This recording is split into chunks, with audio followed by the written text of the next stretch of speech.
Dans le deuxième exercice de ce contrôle du 19 octobre, il s'agissait de déterminer les négations de deux énoncés, de deux propositions complexes. Le premier, c'est une implication, c'est non P implique Q. Donc attention, ce ne sont pas tout à fait les mêmes que celles de l'exercice 1. Il y a une petite différence ici, on n'a pas non P implique non Q cette fois, mais non P implique Q. Alors, rappelons que la négation d'une implication, ce n'est pas une implication. La négation de A implique B, ça va pas être non A implique non B, ni non B implique non A, ni quoi que ce soit de ce genre-là.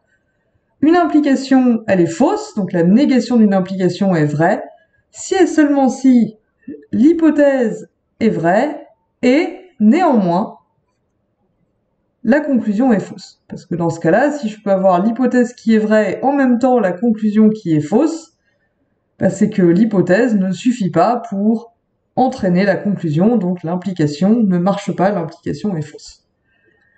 Ici, du coup, la négation de non P implique Q, ça va nous donner l'hypothèse non P, et la négation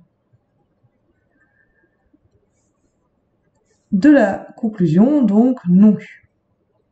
Voilà, la négation de 1, c'est non P et non Q, et on peut s'arrêter là.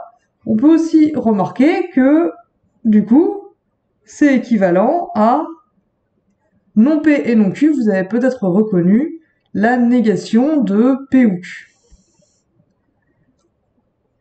Du coup, la négation de notre proposition 1, c'est la même que la négation de P ou Q, ce qui voudrait dire que notre proposition 1, c'est en fait P ou Q. Eh bien oui, puisque 1 implique B, on l'avait dit à l'exercice 1, en fait c'est la même chose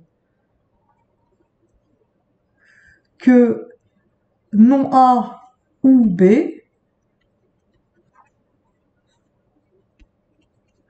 bah du coup, non P implique Q,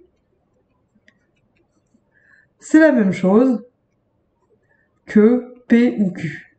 Et du coup, la négation de non P implique Q, c'est la même que la négation de P ou Q.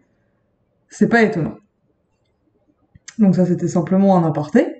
Passons maintenant à la proposition petit 2. À nouveau, attention, ce n'est pas tout à fait la même que la petit 2 de l'exercice 1. Il s'agit à nouveau de la négation d'une implication, cette fois de l'implication P implique non Q et R. Donc, la négation de cette implication, ça va donc être P, l'hypothèse, et la négation de la conclusion, donc la négation de non Q et R.